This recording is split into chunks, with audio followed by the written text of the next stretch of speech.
ఈ రాశి వారికి ఈ నెల అంతా కూడాను మిశ్రమ ఫలితాలు కనబడుతూ ఉన్నాయి.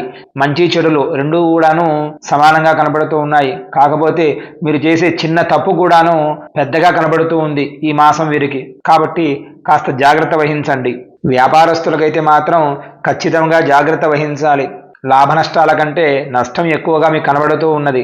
అంతేకాకుండా వివాహమైన వారు మాత్రం దాంపత్యానికి సంబంధించి కూడా ఈ నెలంతా కూడాను కాస్త ఇబ్బందిగా కనబడుతూ ఉంది. కాస్త జాగ్రత్త వహించండి. మీకు ఎవరూ చెప్పుకోకుండా విధంగా జాగ్రత్తగా ఉండాలి. ఉద్యోగస్తులకైతే మీరు చేసే ప్రయత్నాలు అంత సత్ఫలితాలను ఇవ్వకపోవచ్చు. కాస్త ఉద్యోగాల విషయాలలో కాస్త ఇబ్బందికరంగానే ఉంటారు. ఉద్యోగాలలో కూడా అలాగే ఇబ్బంది కనబడుతూ ఉంది. కాబట్టి మీరు కాస్త జాగ్రత్త వహించండి.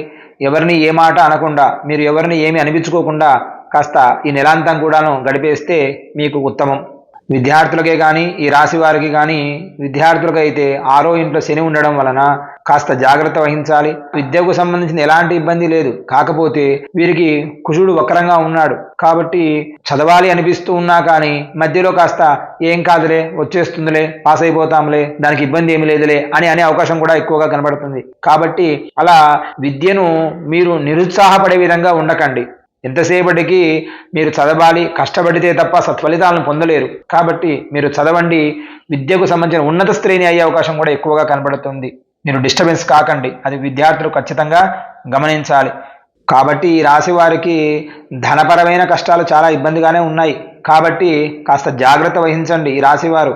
అంతేకాకుండాను ప్రతి శనివారము లేదా ప్రతిరోజు శని చాలీసా అని ఉంటుంది, అది ప్రతిరోజు కూడాను పారాయణం చేయండి. తద్వారా శనేశ్వర అనుగ్రహం కూడా పొందుతారు. కాన్సన్ట్రేషన్ పెరుగుతుంది. ఎలాంటి ఇబ్బందులు కూడా కలగవు. అవకాశం ఉంటే ప్రతిరోజు శని చాలీసా చేయండి.